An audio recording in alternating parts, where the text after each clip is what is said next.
Welcome to the program, everybody. Thank you so much for being with us today on the show. We're going to be digging into Trump's new cybersecurity strategy. On the surface, everyone agrees that the country needs stronger cyber defenses. China, Iran, and Russia are constantly probing American networks, but buried in the policy language are some serious questions about how these powers might be used in the future. The new strategy talks about fighting propaganda, cultural subversion, and inauthentic campaigns that the government deems problematic. And those phrases sound reasonable at first, but they're also incredibly vague. Propaganda itself is, of course, legally protected speech in the United States, and historically the government has been one of the biggest producers of it. When Washington starts defining what counts as propaganda, though, the line could be a little bit blurry there between security and censorship. It could get blurry, but it all depends on who's defining the terms. Is it the Trump administration, or is it going to be Gavin Newsom's? Another concern is the repeated promise in this new cybersecurity plan to secure emerging technologies. That language could eventually give the federal government leverage over AI systems, digital platforms that challenge official narratives, tools that today are being used right now to verify videos or analyze information in real time and expose misleading claims. So right now, the administration says enforcement would focus on exposing and embarrassing foreign influence campaigns, not prosecuting speech, which is a good thing. That's why this new policy is necessary. But you and I and Ronald Reagan know what happens when bureaucratic machinery is created. It never goes away. It's the nature of government, actually. Agencies tasked with finding threats tend to expand their mission and justify their budgets by discovering new problems. So that raises the long-term question that we're going to talk about here at the beginning of the show. What happens when a future administration with very different political priorities inherits this system? Could some infrastructure be used to label political opponents or grassroots movements as inauthentic or subversive? This is probably the biggest reason why members of the intel oligarchy that we talk about so much need to be imprisoned for their crimes against the country. They used powers largely given to them by the Patriot Act and turned them against a sitting president of the United States and the American people. So to summarize, America absolutely needs cybersecurity reform, but where is the line between defending the country and building a censorship machine that a future administration could weaponize? We're going to talk about that here on LFA TV now.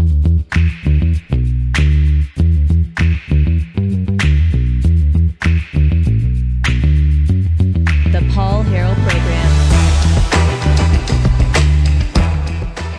All right, folks, welcome to the show. Thanks so much for being with us. We really do appreciate it. I understand in the stream on LFA TV that we were just covering, President Trump is in the middle of a rally speech. Is that correct, Rob? Do we need to pull that up? Eric, apologies to our chat. We were watching... And normally we have Hannah Faulkner on before us. So we were watching all of that stuff. Paul has done his intro. We are going to go back to Trump and see. Obviously, right now this is the first sort of rally style stuff. So we don't want to lose. We don't want to lose viewers. Hang with us, and we are about to go back to Trump. So Paul is pulling that up. Thank y'all for hanging in. Hang on. Well, we've got Eric Haynes in this in studio with us. So it's Paul, Rob, and Eric. Yeah, Eric, how's it going, sir? How are you doing, man? Great to be part of the conversation. Hey, look at what I've got. I think it's here. Yeah, here he is.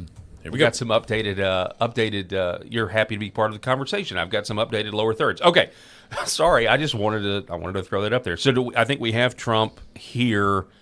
So this is live coverage. He is in Kentucky. As we take decisive action to stop the threat posed by the terrorist regime in Iran with Operation Epic Fury.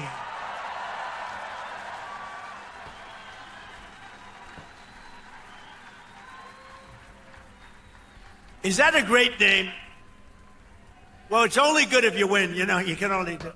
And we've won. Let me tell you, we've won. You never like to say too early you won. We won. We won the bet. In the first hour, it was over. But we won. But they gave me a list of names of generals. Sir, you can pick the name you'd like, sir. I said, the name of what? The name of the attack on Iran, sir. And they gave me like 20 names.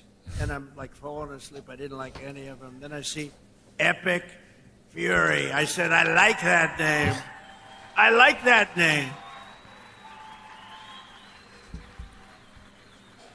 And my administration, as you know better than anybody, is also working to keep the oil flowing. It's flowing all over. We knocked out, they want to drop some mines. Very friendly people, mines, so boats blow up. And we knocked out every hour I have to change because they knock them out so fast. I've never seen anything. Think of it. They knocked out 54 ships in 2 days, and they're real ships. In fact, I got angry at my people. I said, are they any good? Yeah, they're warships. I said, why the hell did we kill them? Why didn't we just capture them and use them in our Navy? They said they wouldn't have qualified for that. But I got a little upset with my people. I said, why do we have to knock them? And actually, one of my generals said, sir, it's a lot more fun doing it this way. But we knocked out 58 naval ships. We knocked out their Navy, okay? Let's put it that way. But they also knocked out the mine layers. They call them mine layers. They put mines in the water. Lovely job. Isn't that nice? Blow up ships. And we knocked out 31 of them. And, I was very proud of myself. I said, why didn't you use the weapon that we use on the drugs that come in by sea? Do you know that drugs by sea are down 98%?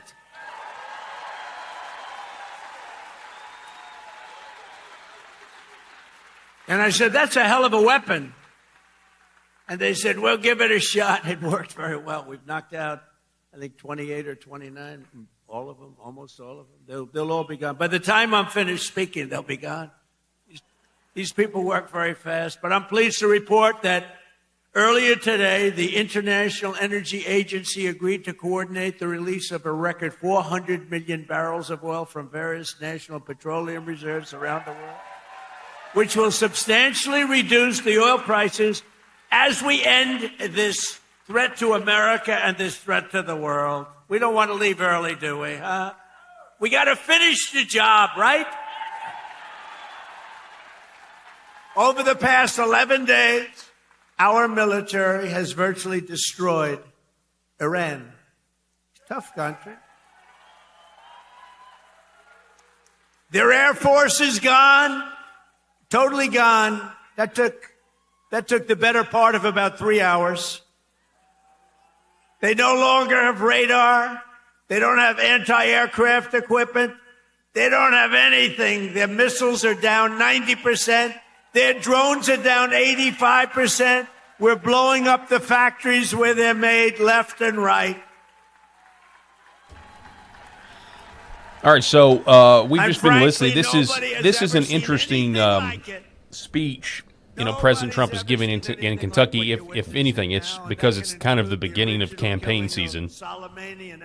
Yeah. I mean, because isn't this the first rally he's done in a while, right? This feels like a rally. He hasn't really done one of these in a long time. So, totally obliterated Iran's nuclear potential. Sorry, I can't hear him. It. They don't have nuclear potential. And then after midnight hammering, then we left. We figured that'll be the end of them for a while. But they started again. That's why we got to finish it, right?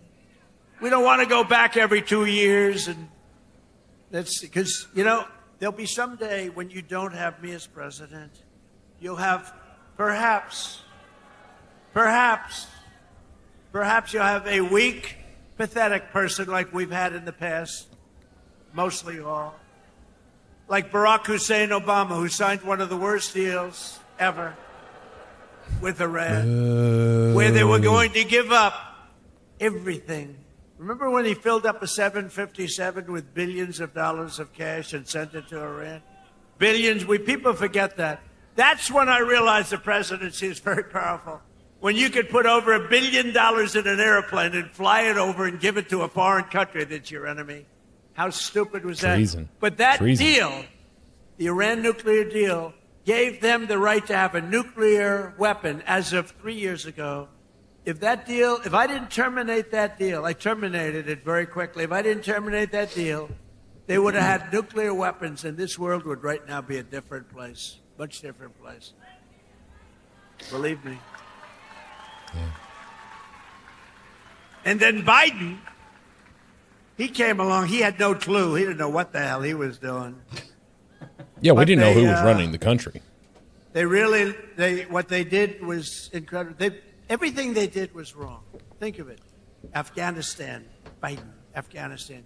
The most embarrassing day in the history of our country. Embarrassing. 13 dead, but hundreds and hundreds are dead from, I count both sides, you know, I do. I count both sides, sorry. But hundreds and hundreds of people dead. I'll never forget the And people instead of leaving trying to from cling to the Bagram, plane. They you know, fled. You know, I hate Trying to to get even out of say there. it. There's no reason. We were in there. I was the one. We're going to get out. We're going to get out with strength and dignity. We're pounding the hell out of them. They didn't like Donald Trump, the Taliban. They would do anything I asked them to do. You know that. And That's this right. guy comes in, left all the equipment behind. I said, every piece of equipment will be taken out with us. Yeah. They said, no, it's better to leave the plane. I said, why is it better? Well, I think it's more cost efficient to leave it. I said, no. You got a brand new fighter jet, $150 million. You give it a tank of gas, little jet fuel, and you fly it out. They said, sir, I think it's better to leave the plane. These are the exact opposite generals as we have now. Yeah. Do we love General Raisin Cane? What a name. It's great. But oil prices are already coming back down, and it's going to come down. But we're not leaving until that job is finished, and it's going to be very fast. Well, so on that, there are new developments. I mean, I had it We're kind not of gonna planned count for on having later in the show, competent but presidents. We have to assume we're going to have income. we have a situation where this is really all coming down to the Strait of Hormuz in terms of can the Strait of Hormuz be secured, and what are the logistics behind that, and also potential loss of American life in order to secure it. And I mean, there's a few articles that we have on that. We'd have to break away from here to cover those things. But we may be able to get to them later in the show. Woken up, okay. it was when I know the problem with this. It can happen. You could slip. I could slip. I came downstairs today that was soaking wet. You know, it's a little rainy today, and I have steel stairs, and I'm saying, hey. But I do it very slowly. I grab that thing. Because nobody cares if you set a speed record. The only thing I admired about Barack Hussein Obama, which was nothing actually, but the only thing is the way he bobbed down. Remember, he'd bob. Hey, you talk about unpresidential. He's bobbing. And I couldn't believe that he made it without at least a noticeable major fall. But Biden was the opposite. Biden couldn't even walk up the stairs. He fell 3 times walking up the. And the world watches that and they don't like seeing it, although they actually do like seeing it because they say, what the hell is going on? Or when he fell at the Air Force Academy, right? And the general was standing there, could have caught him, but he didn't want to drop the paper that he's holding in his hand. So Biden went down for the count. Now, we have a country now that's respected, and we don't play games, and we have the greatest military, and it's so nice to see. It's so nice to see. Yeah, the left tries to And they say want to that get we're back in not office for the respected, but midterms, and you they can't. say we're let the them- joke, but Did it's you not see true. that? They went to Munich, right? You saw that, right? You saw Gavin Newsom. He admitted that he's Gavin Newsom. So I think his career is over. Okay, let's get off the teleprompter for. Do you mind if I get off the teleprompter for Here a we couple? go. This we're gonna get some real stuff now. Here we go. Straight talk. Because this is. Just like at the Paul. You know, I have these great speech writers. I drive them crazy Straight because talk. half of the time I'm not. But Gavin Newsom, in an interview.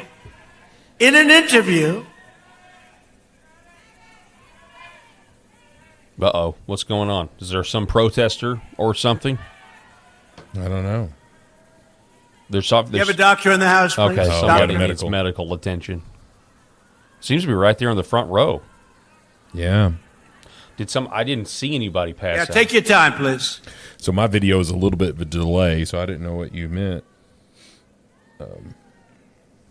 Yeah, so apparently the Take your time. speech, this is President Trump Yeah, in we can. Kentucky. This is a great time for us to chime in here while they're dealing with this. Yeah, so Oh, it's right there back behind him. Yeah. Yeah. So what's going on? Obviously, we want to talk about Kentucky, and this was not really in our notes to talk about, but there's just a huge highlight from the Senate, both with Mitch McConnell, and then from also with that's where Massey is, right? Thomas Massey. Is he I think he is in Massey's district. I think that's what this is. Okay. This is him going after Thomas Massey, backing his primary opponent because they don't see eye to eye. Right. And so what we see is that Thomas Massey has consistently caused problems in the House. When Trump talks about he's got to call 8 people, right? To get something passed, to get everybody to coalesce behind Mike Johnson. Massey's one of those calls.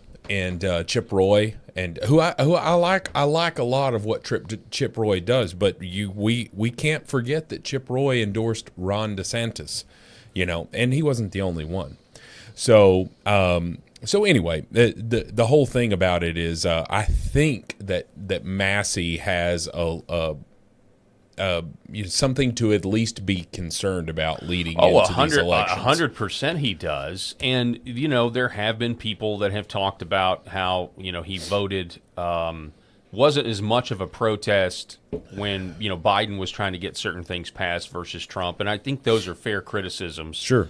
I also think, though, as somebody who as a journalist, as somebody who wants more information and not less information. Yeah. And I know you can get to what somebody's motivations are, but if it wasn't for Thomas Massey, we wouldn't have the Epstein files right now that were released, the ones we do have. And I think in that, I'm grateful for that. I'm grateful that I can read through the Epstein files, even though they're disgusting, and I can confirm things like Pizzagate and the fact that we have all of these elites and sickos using code words for for human trafficking, not to get into the gruesome details, but I, for one, am grateful for that. I think that's a big deal, and that honestly, in terms of Trump endorsing his primary opponent, that's kind of the only thing that Thomas Massey really has to run on to try to win is his work with the Epstein files. So, but we'll see. And again, that's not to get. I don't know. There's a lot of different reasons that you can have for taking the posture that Massey has, not just on the Epstein files, but other things, and that you just never know. I get where he's coming from. It's politics. They're politicians. All of them are politicians. I've always said this. What really ticks me off about the Republicans is that it takes an act of presidential, this kind of thing to get something accomplished. Whereas the Democrats, although they're the far left, the radicals, the progressives, they coalesce, and the Republicans don't as much, and so it really frustrating, especially with a thin margin. So they're still fanning this girl. I don't know what he was just saying, but whoever passed out is still trying to get medical attention. Yeah, do you want to pull his volume up there? Yeah, I just did. See? Did. There's nothing. Yeah, he's away from the mic, there. and they are. Yeah, folks, we're going to take you back there as soon as we have something. As soon as this person, hopefully, let's. There she is. I think that's her. Okay, good. In the back there, she's standing up. Now, so it's an elderly woman. Yeah, elderly woman. She may have been standing. I don't know if you ever stood with your knees locked. One time, I have. And. You can get at one time though. Pass out. There's no telling how many hours that lady probably stood to get those kind of seats. Yeah. One time, she's probably been there all day. One time, one of my best friends in high school, we were at. You remember the "See You at the Flagpole"? It was that one day when the Christian students would get together and pray. Mm-hmm. And so I'll never forget this. I was in high school standing next to my best friend, and we were praying. Yeah. And then all of a sudden, I looked down, and he's out. He's out, and gone. Blood is everywhere because he's went right down on his chin. Whew. And he was perfectly fine, but his parents put him through all these medical tests because they were afraid that there was something wrong with him. But it can just happen sometimes. You're just standing there and and that could have been, we're speculating, but that could have been what sort of happened with this lady. Now Trump's going to go over there or at least get close. But we can do the Strait of Hormuz thing right now. Just a few things that we can talk about. As he was talking about Iran, war with Iran. So Iran is now planting mines in the Strait of Hormuz. They're turning away vital waterway. They're turning the vital waterway into a battlefield. Daily clashes, and this has sparked a United States response. Again, according to reports, President Trump confirmed within the last few hours. This was earlier today that the U.S. military destroyed 10 inactive mine-laying vessels in the Strait of Hormuz. More to follow. We have a Red State article, headline, U.S. launches air campaign to stop Iranian plan to close the Strait of Hormuz.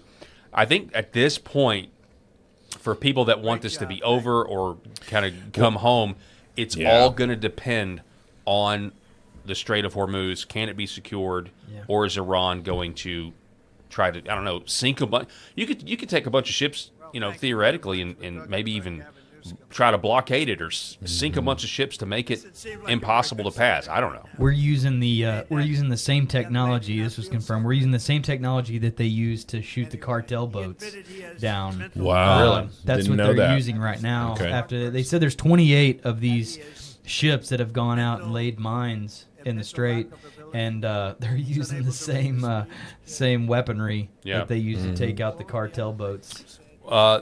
So we have this story, headline, Iran is threatening to not allow ships through the Strait of Hormuz. This is kind of where it went. They want oil prices to go to $200 a barrel because they know how they know not only will that hurt, it doesn't really hurt the U.S., although the price of oil hurts the U.S., but we don't get a lot of our oil from that area, but China and these other places do. And when he admitted But this, I said, somebody, I think let's break back into Trump here in just a minute. But I do want to highlight this. This is probably a stupid question. This guy named Spencer says, but can someone explain to me, like I'm 5, if Iran blocks the Strait of Hormuz, why can't we move their oil through the Red Sea? So you see that there. Here's the Strait of Hormuz. Then you have the Red Sea right there. The reason you can't do that, or at least it's not feasible, is this map. Here are the oil fields that are located around the Persian Gulf. You see this? Trump's back on right here, Probably and need to pop over there. not the Red Sea. Okay, we'll go back to Trump here. Oh, not that one. Sorry about that. and every Democrat voted against it. So remember, and they'll terminate it. If they take power, they'll terminate it. 800,000 Kentucky. So you have, think of that. You have no tax on Social Security. 800,000 seniors, and they will end it. We got to win the midterms. We also made interest on auto loans tax deductible. First time that's ever happened, but I did put a little proviso. The car has to be made in America for you to get it. Our tax cuts are projected to raise incomes in the Commonwealth by $5,400, boost household take-home pay for you by nearly $10,000, and protect more than 84,000 Kentucky jobs at a minimum. And some of the jobs we're creating or protecting are right here at Verse Logistics. So let me call up your outstanding CEO, Paul. Come on up. Real fast, Paul. Come on. Paul Verse. Is that you, Paul? Come on up here, Paul. Is it Paul Let's Hero? go. Who, me? Do it fast, Paul. They don't want to hear from you. Get up there, Paul.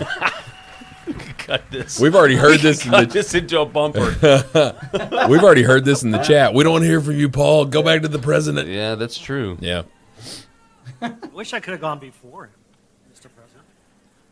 Who's this Thank you, dude? President Trump. CEO of the place where they're Thank you at. for allowing me an interesting. opportunity Which to is share our experiences, Versed how your Logistics. economic policies and the one big, beautiful bill have positively impacted our employees, company, and family. As mentioned in your earlier comments, the no tax on overtime will greatly benefit our employees, producing an average of $1,400 additional take-home pay per year per person.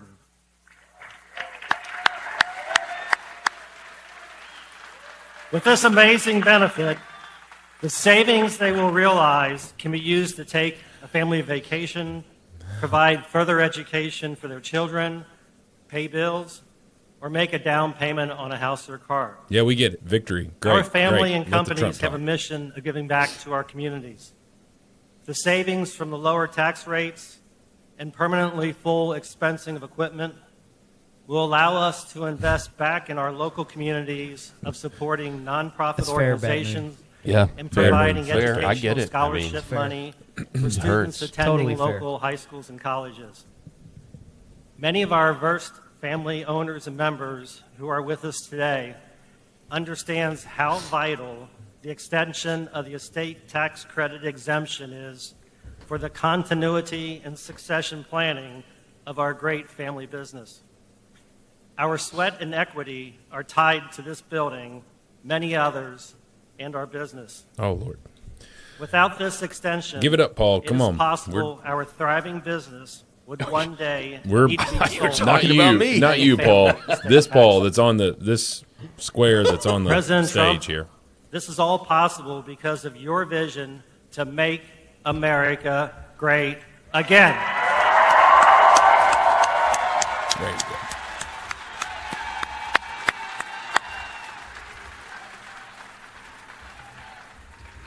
On behalf of our family, company, and employees, we want to take this opportunity to welcome you to Northern Kentucky and the Cincinnati region. You are in the heart of Kentucky, home of bluegrass, faster horses, and the best damn bourbon in the world.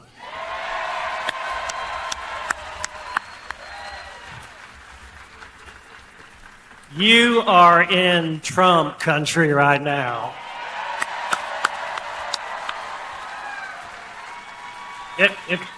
Wrapping this up, if we can just take a pause, and I'm going to say a quick little prayer for President Trump, if I could.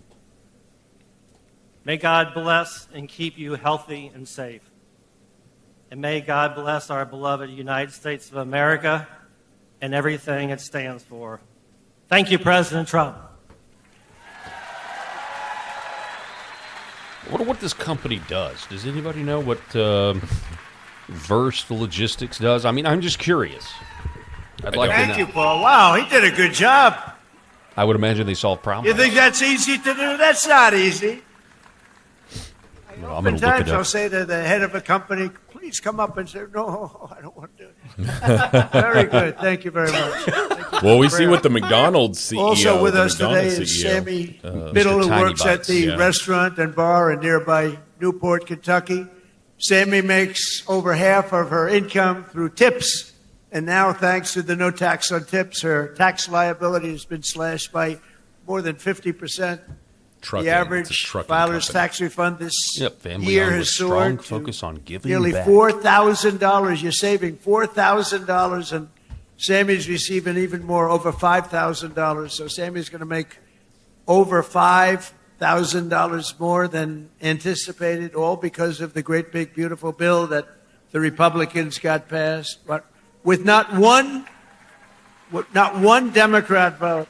They want to raise your taxes. They're going to raise your taxes. So, Sammy, come on up for a second and say hello, Sammy. Who's this? I mentioned. I missed it. Who's Sammy? I believe she makes a lot of money in tips. Thank you, Mr. President. Something about tips. You know, she's not paying taxes Hello, on her tips. everyone. My name is Sammy Biddle, and I am a general manager and bartender at a local distillery in Newport, Kentucky called Pensive Distilling. And like most servers and bartenders, a big portion of my annual salary comes from working double shifts and tips. A big dream of mine has always been to save up enough money to buy a nice piece of land and eventually build a home on that land. And this year, due to our president's no taxes on tips and overtime policy, I got more year-end taxes back than I ever have, which has helped me get that much closer to my American dream. Thank you, Mr. President.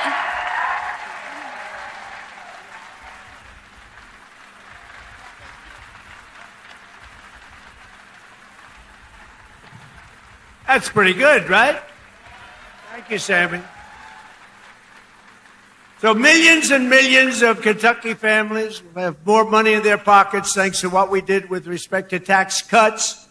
And I just described what every single Democrat in Congress voted against it. Every single one, not one voted for it.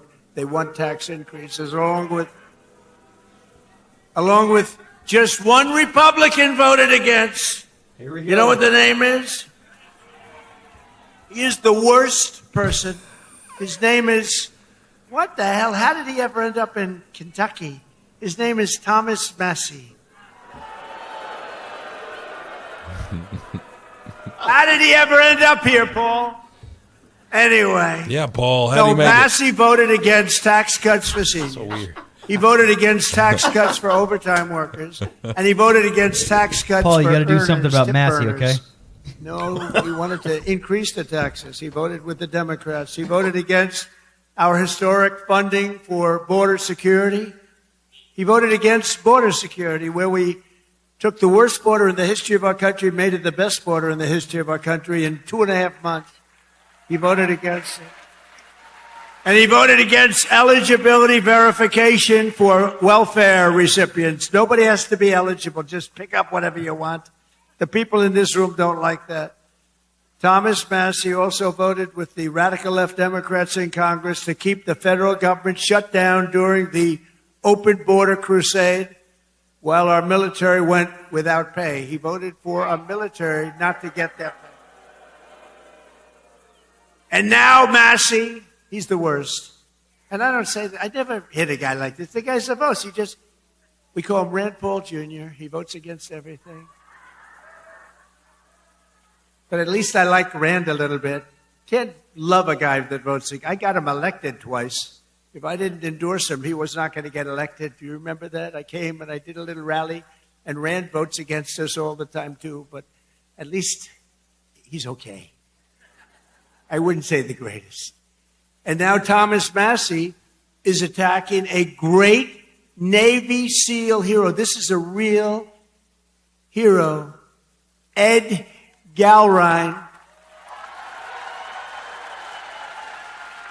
who's running against him in the primary. You know why? Because he's not doing right for our president. He didn't want to run for office. He's a hero. He's a farmer hero. He's a tremendous war hero, but he's a farmer right here. He's like central casting. I said, this is the guy I'm looking. I wanted to just give me somebody with a warm body to beat Massie.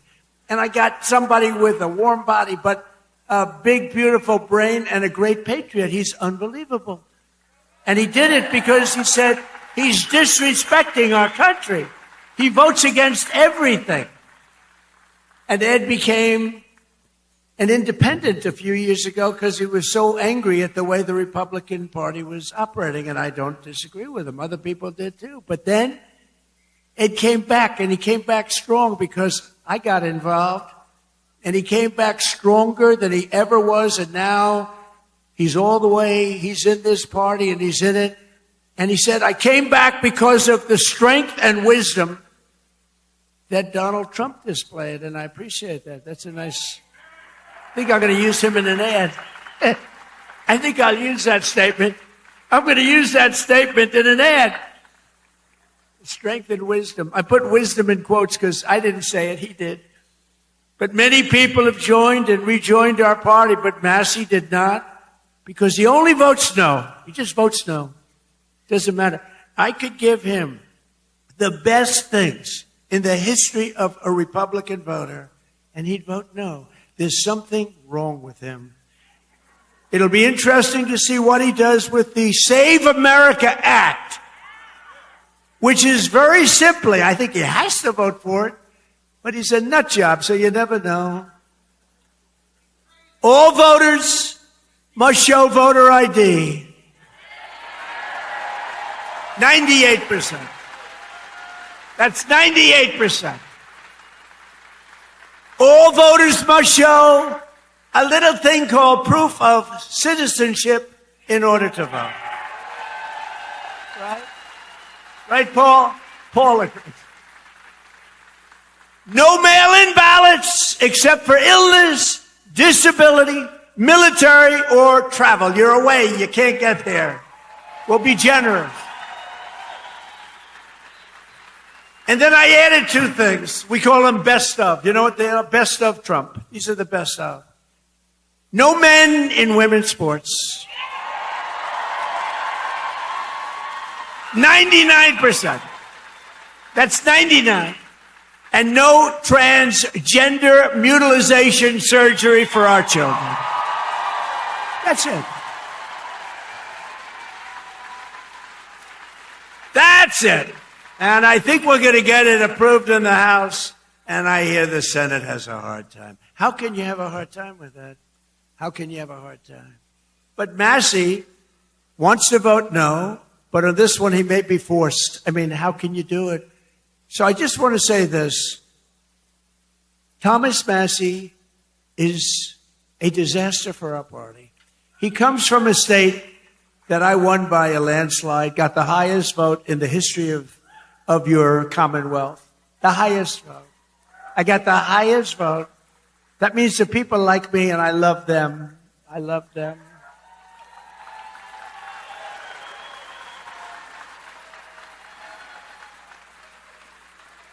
I love them more than they love me, but I still got the highest. Remember with your mother, I love you more than you love me. We revert back to childhood. But Massey's a complete and total disaster as a congressman and, frankly, as a human being. You know, That's brutal. he's got one thing going. He went to a good college. But I know a lot of stupid people that went to a good That's college. the one thing he's got. A terrible human being. And my Went to a uncle good college. He went to good college. was the longest serving professor in the history of that particular college, university, MIT. 41 years. My uncle was there 41 years. So that means I have much better blood if you go by that. But I went to the hardest college of all to get into, the Wharton School of Finance. That means I'm real smart. You got to get rid of this loser. This guy is bad. He's disloyal to the Republican Party. He's disloyal to the people of Kentucky. And most importantly, he is disloyal to the United States of America.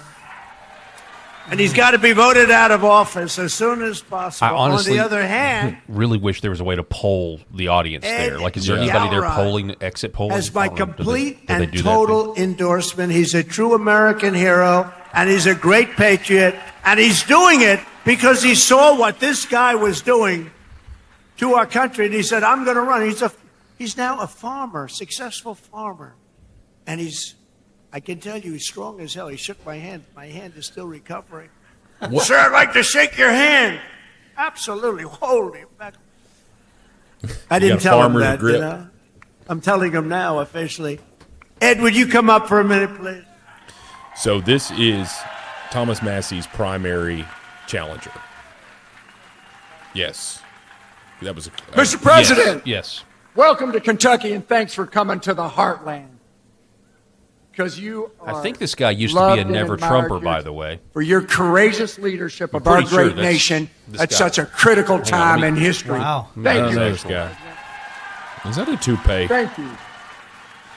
No, This he's is got a the good head land hair. of we the people, right here. I'm just saying. You would ask. I want to thank you for your endorsement, because once you did that, my support skyrocketed. So I look forward to serving to the people as their representative of Kentucky District 4.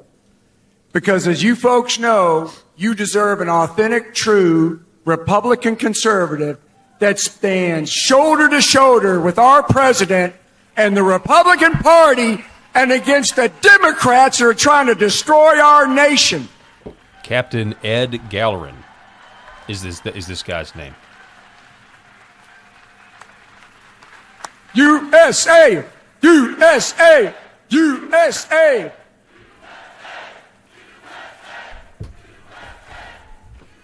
So, Mr. President, I will stand with you and the party to put America first and Kentucky always.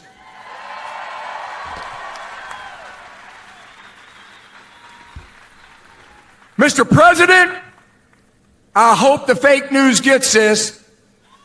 Tom Massey stands with the ladies of The View Tom Massey stands with the ladies of The View. Did he Mr. do an President, interview we in The View? stand with you. Fight, fight, fight! His voice broke right there a little bit. I hope that didn't hurt him. Ask Dean about that. Yeah. Howard Dean. I'm telling you, that is the greatest candidate. I've done this before, not quite as violently and miserably as this one, but I just can't stand this guy. See, Michael said. I've had some needs to see the candidates that dance. weren't great. They'd get up, they wouldn't talk well. I just want to remind you that J.D. Vance was a never Trumper, folks, in the comments. That's true. Somebody, I do it He all was. The time. At somebody's bed, I try and get him out of office. But We should just leave it Massey's alone. My actually life would cutting never let us ads, exposing gallery. But I have usually candidates is he? that don't Okay. know what it takes. This guy is unbelievable. He is central casting. Just elect him. You're going to have no problems with him. Thank you. Ed, thank you. Unbelievable. Yeah. That's great. That's right, Howard Dean. He's a good man. With us today are some of the amazing warriors who, unlike Massey, stood up for the working people of this Commonwealth. This great group of people. I had a whole show the planned, people that built folks, the but nation. we're leaving it on because Including I a the live wonderful audience man wants who's to been see with it. me all the way, Congressman always do this Andy show tomorrow. Barr. It's all good.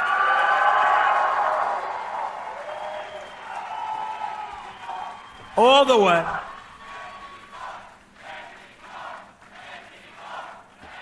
What are they chanting? He's a good guy and a warrior. Also with us is a senator who came from really behind. He really didn't have a good chance of winning. The guy was a longtime senator, Democrat. He's terrible. He's running again. He's terrible. It's terrible. Terrible radical left lunatic. But Bernie Moreno did some job on him, and he won the race. I remember and him. It was amazing.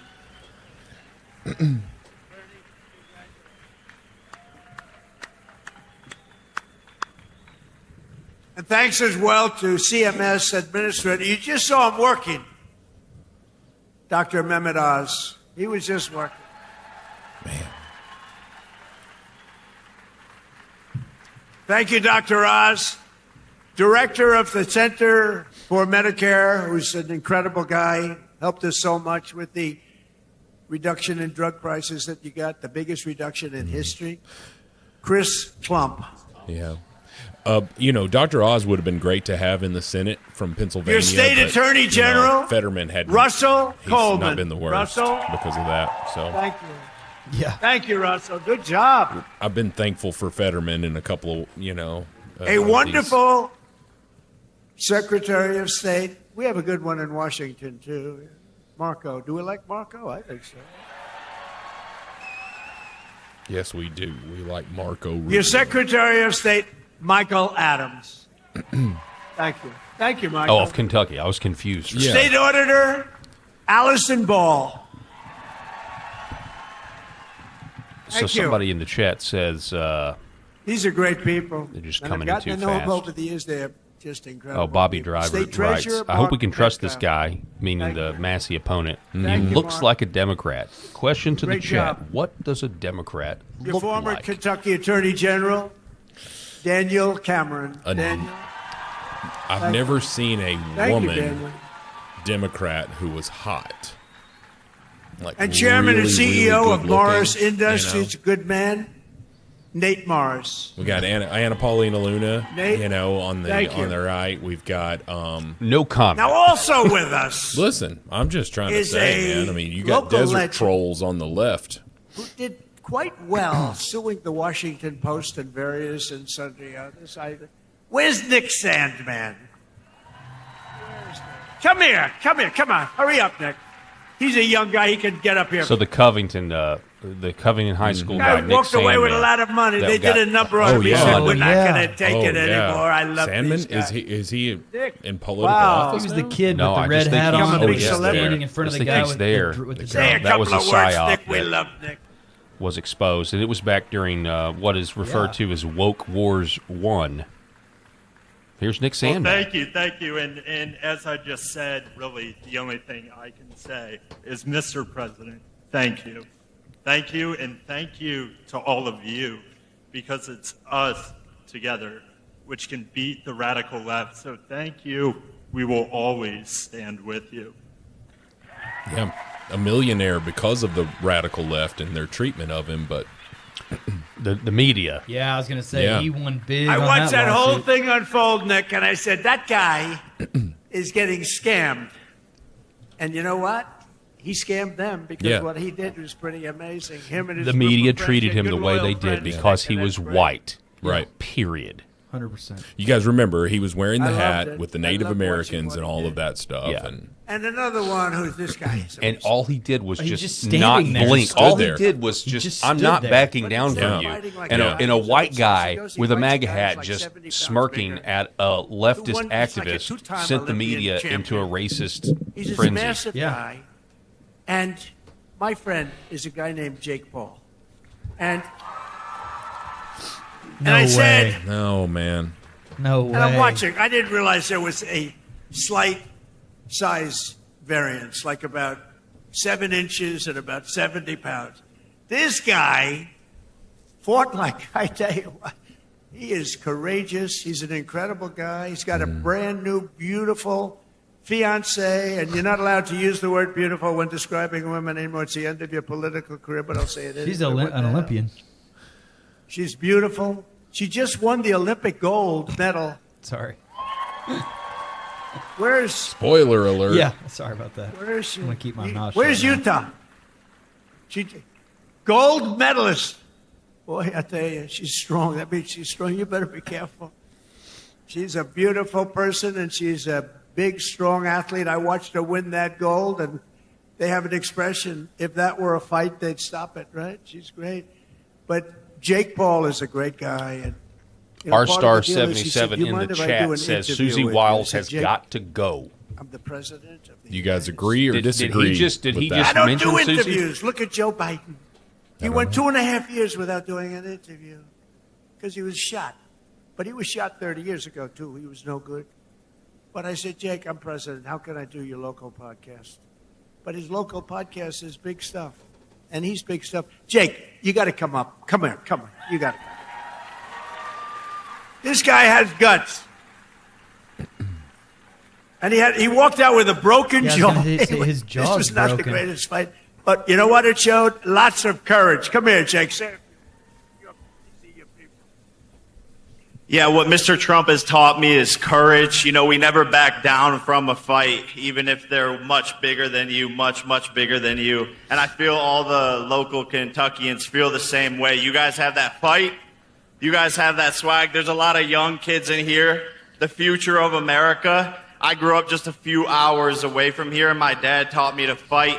And all of our voices matter in America. Look at And those I'm never pit afraid to stains. speak the truth, and I know you guys aren't. Sorry. We are here representing the United States, that's and some it's just sweat, a blessing. boys. Thank you, Yeah, that's Mr. warm. Trump. We That's need some more sweat through a factories jacket. like this thriving all over the country, and I know he's going to be Khaki the one was a to bad bring that choice. here to us. I know God is with us.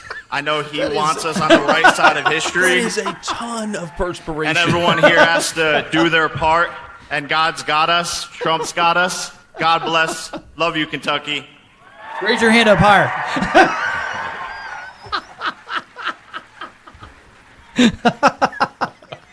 It is funny. What the? No, he's a great guy. He's a courageous guy and a talented guy. He's a hell of a fighter, too, by the way. Say something about his And I kids. just want to say, I'm going to make a prediction that you will be, in the not too distant future, running for political office. Okay?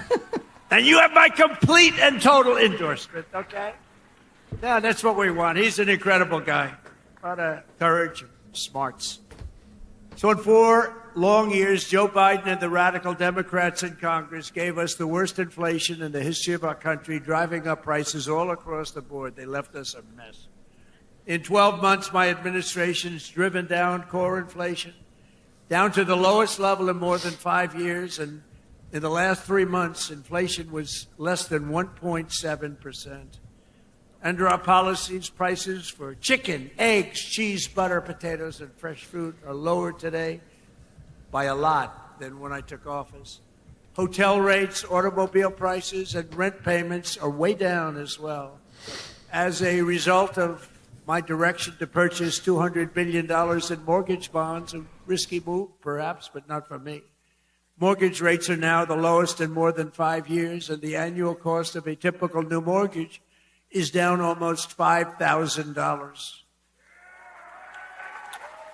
And to help our great citizens afford their American dream, I recently signed an executive order to ban large Wall Street investment firms from buying up single-family homes. Got audio but no video. Hang on, folks. Under my most favored nation agreements for drug prices, we're also slashing drug prices at record levels with price differences of 400, 500, 600, and even 700%. Can you believe it? And I got that with the drug companies, and then I had to convince foreign nations that it's not fair, and I used the word tariff. Beautiful word. I always said one of my most favorite, most beautiful words. I used to say it's my favorite word, most beautiful word, and the fake news killed me. They said, what about your wife? What about God? What about religion? What about your children? I said, okay, it's my fifth favorite word. Now I don't get in trouble. No, they actually went after. I said, it's my favorite word in the dictionary, the word tariff. And they killed me. These guys had the worst. For decades, Americans have paid the highest drug costs in the world, but now, thanks to our policies, Americans are going to be paying the lowest drug prices paid anywhere in the world. So if you're just joining us, we're watching this speech that President Trump is giving in Rally Forum. He's in Kentucky. He's stumping really against Thomas Massey.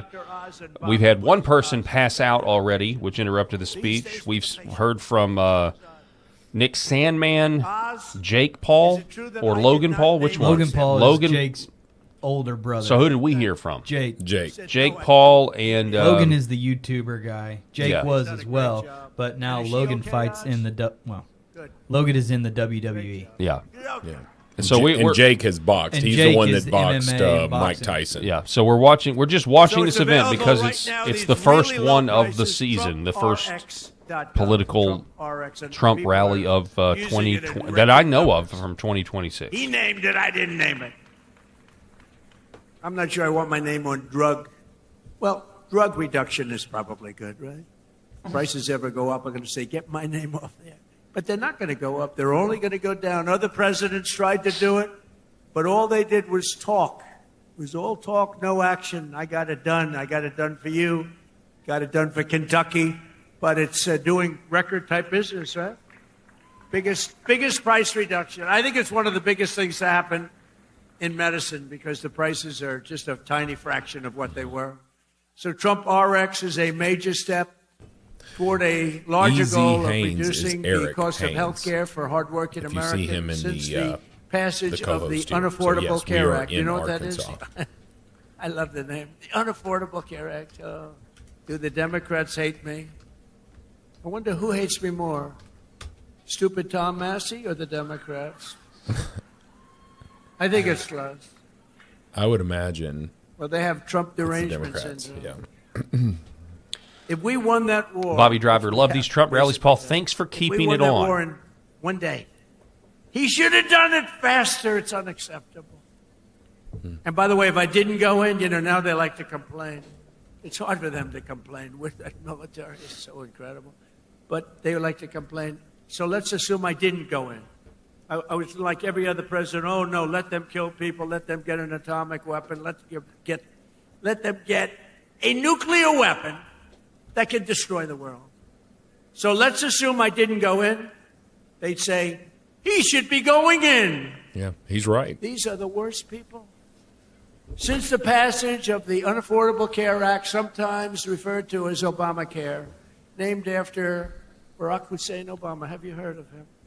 Big insurance companies have gotten rich with our government giving them hundreds of billions of dollars. And I will remind you, soared up to 17. You get Obamacare because back then the filibuster didn't matter. We'll reiterate, the filibuster only doesn't matter when they want to hurt the American people. Which will be better health care at a lower cost, Dr. Oz. Filibuster matters when they don't want to help the American people. Correct. And I've got Billions, so trillions of many dollars updates to get a to on year, the SAVE literally Act, by the way. trillions, go to insurance companies and you get rotten health care. Obamacare is a loser. It was meant for the insurance companies, and the insurance companies totally control the Democrats, not the Republicans. Just over 1 year ago, we inherited a mess, a floundering economy, wide open borders, the worst inflation ever, crime, chaos everywhere. Today, just a short time later, look, we've been there for 1 year. We have the most secure border in U.S. history. The flow of fentanyl across our border is down by 59%. We get it better. The murder rate just saw its single largest drop ever recorded, the lowest in 125 years, before my father, Fred, was born, before he was born. And that's despite the fact that we have a lot of people that shouldn't have been allowed in here that are murderers. Inflation is plummeting. Incomes are rising. The economy is roaring back. And America is respected again, perhaps respected like never before. Every single day of my administration, with the help of the great people of Kentucky. Kentucky? Yeah, I love Kentucky. We will keep on working, and we will fight, fight, fight, and we will win, win, win. And together, we will make America powerful again, front row Joe. We will make America wealthy again. We will make America healthy again. We will make America strong, strong again, strong. Okay, dropped it. We will make America proud again. We will make America safe again. And we will make America great again. Thank you, Kentucky. Thank All right, you. there it is. Thank you very much. It's President Trump's very much. first rally speech, I believe, of 2026. I don't. Maybe there was another one I haven't missed. seen but anything I that haven't was seen rally style. You know, I mean, Yeah. he's given tons of speeches, but There he you know goes. that was very. There's the dance. There it is. Did he do it? Do we have? Is it YMCA? We'll I get. was gonna say it's got to be. There Yeah, it is. yeah, yeah. We'll get struck on YouTube for that one, folks. But we can imagine. We've all heard the song. We'll know. Yeah. So, Oh, there he goes. He's dancing. He's still at it, man. He's 80. You know, you mentioned Obama, so I was just asking in the chat, how many people believe that Obama was not, in the chat, was not actually born in the USA? And most everybody's like, no, absolutely not. There's no way he was. But it's funny to me because if you remember, by the way, President Trump, before he was president, I mean, he was the one on the birth certificate. You remember that? Yeah. Early on, he was the one saying, you know, the birth certificate's fake. birther. Yeah. Yeah. He was a birther. Yeah, yeah. birther. Remember that? Yeah.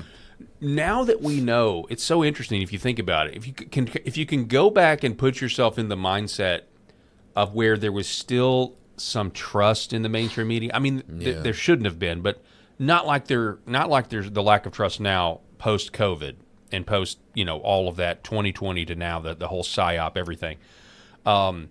If you go back and remember how the mainstream media reacted to those claims, that's the tell. You know what I mean? That's now such a huge red flag that what is being said, the conspiracy theory, is actually true based on how the media reacted. And so on that basis alone, and you also have, I believe, didn't somebody tragically die in a plane crash that was from Hawaii that was connected to the birth certificate in some way? Yeah, that's we're all trying to very remember convenient. something from All however many years ago. I'm saying is, but it just kind of dawned on me in the chat while people were talking about it, like, the way the media reacted is the same way the media reacts now with conspiracy theories that we find out are true 6 months later. Yeah, Evan D02 in the chat said the one person that had access to his birth certificate was the only person to die in a freak airplane crash in the ocean.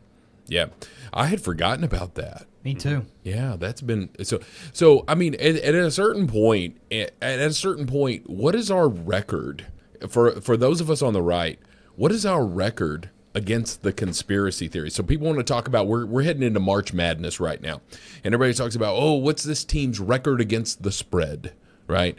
And that's for betting odds. What is our record against conspiracy theories? Because I feel like we're pretty dang close to undefeated at this point. Yep. And it may be one of those slow burns that have happened over time, but my gosh, man, how many things have we said were, this and it was written off as a conspiracy theory and it's turned out to be true. Mm-hmm. Yeah, a bunch. I think exactly right about that. You guys want to do some Save Act? Well, he mentioned that in the speech. So, yeah, I think that's a good segue to talk about, I think that I like a lot of conservatives have an extreme frustration with John Thune right now. We went in great detail yesterday on the show, and it's so frustrating that something that has this much public approval, right? You were sent there. You were sent there to represent the citizens of the United States. Multiple polls have proven that the citizens of the United States want this. Mm-hmm. So why are we not doing it? Yeah, I mean, you raise an interesting point. 70% of Democrats think that voter ID is absolutely a good thing. So, I mean, and I saw that unanimously today on all of the mainstream media outlets. They were all talking about it, and they were all putting the stats up on the screen. They're like, it's not really that debatable as far as what the people want. Yeah. Even Democrats, over two thirds, want voter ID for casting ballots. One of the things we talked about yesterday was really the probability, John Thune's basically waving the red flag. He refuses to, or at least he says he doesn't have. He says we don't have the votes. He doesn't have the votes, he won't prove and it. we don't have the leverage. He says to get these other senators on board to They do the said there's standing 2 or filibuster. 3 now. Okay, now there's 2 or 3. And Murkowski's against it. We've got the clip. I'm going to play it here in a minute. One of the things we floated yesterday was that if this goes before the Senate and they still have the filibuster in place, it's going to fail. Trump will then have tried Congress. It will have proven that you can't get this done. And so Trump will have an option, which is declare a national emergency and do this yourself with an executive order. And we speculated yesterday that could happen if, along with it comes these revelations from Tulsi Gabbard about the election fraud, highlighting a national security problem. John Solomon says exactly that and verifies what we were speculating yesterday. He went on the War Room and he said this. Now, over the next 10 days, Steve, we're going to have a lot more. We are going to be able to get, for the first time, I've been able to start processing these documents, a large body of evidence that's in the intelligence community that raises concerns about foreign interference in our elections. That'll probably be the end of this week or early next week. The documents are explosive. They're really remarkable. And what's most remarkable is that all this has been kept a secret from the American people, possibly President Trump in some cases, until recently, of course, when his team told him. I think there's a lot there. And then in between those two things, we're going to reveal another code-named FBI investigation that targeted President Trump, one you've never heard of before, one that may be among the most troubling. We have Crossfire Hurricane, of course. We've got Plasmic Echo, and we have the third one that targeted the January 6th investigation, Arctic Frost. There's another one that is really deeply troubling. It's troubling to the FBI. It's troubling to the intelligence community. It seems to involve speech delimiters. In other words, if you said something or you spoke a certain way about a certain issue, you potentially were deemed a national security threat to the United States, and you were put under an assessment and potentially criminal investigation. Gabbard was put on a list. That's right. But that's Gabbard. She was, she had to go through extra checks at the airport. TSA I think she was put on the no fly list. Yeah. Well, I think if I'm, correct us in the chat if we're incorrect here, that I think she was allowed to fly, but they were hassling her every time she went into the airport. They pulling her aside. You know, I don't know if they were strip searching her at this point, but they were giving her a lot of problems. What were some of the names of those? Hang on, did you listen to the names? FBI investigation that targeted President Trump, one you've never heard of before, one that may be among most remarkable. There was another one. All this has been kept a secret from the American people, possibly President Trump in some cases, until recently, of course, when his team told him.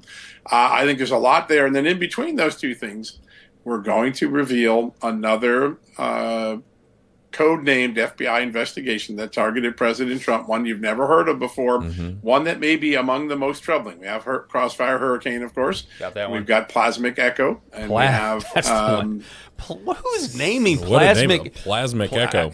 You might as well call it Plasmic Ectoplasm. Yeah, that sounds like a cheesy. Dr. Venkman from the Ghostbusters. Yes, is who's naming that one. Yeah, he's in the administration now. Bill Murray. Yeah, that's exactly what I thought of. I thought of a cheesy 80s horror movie, you know, like there's this alien, blah, blah, blah, you know, whatever. Egon the point is, we were talking about this yesterday. Thune is not going to get the job done. You go to the American people, you say, here's Tulsi Gabbard, we have all of this, our elections are not secure, and it will go through the courts. Trump will declare a national emergency. The left will scream fascism. The left will scream, you know, you're trying to take over elections. The mainstream media will not think any of the reports are credible. I mean, Tulsi Gabbard revealed the House Intelligence Committee's report that essentially said Obama created the Russian collusion hoax, instructed his intelligence oligarchs to create a fake intel report, which is treason. I mean, it was horrible, and the media says, "Oh, you can't believe that. It's not true." Tulsi Gabbard made it up, you know. Well, that's what they'll do with the election fraud information. Yeah, I don't know if you saw this in the chat, but Clee Sully, you're awesome. Thank you. That's incredible. We really appreciate that. So, just made a huge, large donation to us. Oh, well, good. Yeah, that's incredible. Well, thank you so much. We take that as, hey, you like what you're hearing and you enjoyed the conversations. We're so appreciative of you guys. You know, that's amazing. I mean, this is really sort of changed the show in a lot of ways because of, you know, we're streaming to a lot of different platforms, but this Rumble chat has been, you know, it's just been really incredible because it's live interaction. It's the most interactive chat that we have on anything that we're monitoring, and so you guys are you're incredible, and that's a huge compliment, Clee. Thank you so much. Okay, so we absolutely thank you very much. That's incredible. It helps keep us doing what we're doing. So yesterday, Attorney General Ken Paxton says, somewhere in Washington, D.C., John Cornyn is currently in a strategy session asking the correct verbiage to attack leadership to appear based while not actually upsetting anyone. And then, of course, we get this headline from the New York Post. Senator John Cornyn calls on Republicans to change filibuster rules to pass SAVE Act and reopen DHS. Now, the interesting thing about this is, obviously, I mean, we're not stupid. We weren't born yesterday. We know John Cornyn is now doing this because he's really wanting President Trump's endorsement. Yeah, he's in the thick of things. And so John Cornyn was caught. A reporter caught up with John Cornyn and asked him about this situation. Take a listen. You previously said that nuking the filibuster would be taking a wrecking ball to Senate rules. Is that no longer true? I said I'd be open to reforms. What would you say to those who say you just changed your mind to win the president's endorsement? I'd say that's not true. You also said that if leadership... I think we're through. Go ahead. Go away. Thank you. You previously said that nuking the filibuster... I think we're through. I think we're through. Go away. If that is not, look right there. If that right there does not describe how all of Congress, and I'm generalizing, not all, but the majority of Congress feels about us.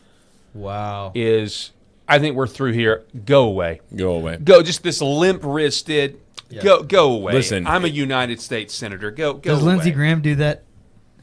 He does it more like this. After his third glass of Chardonnay. Yeah.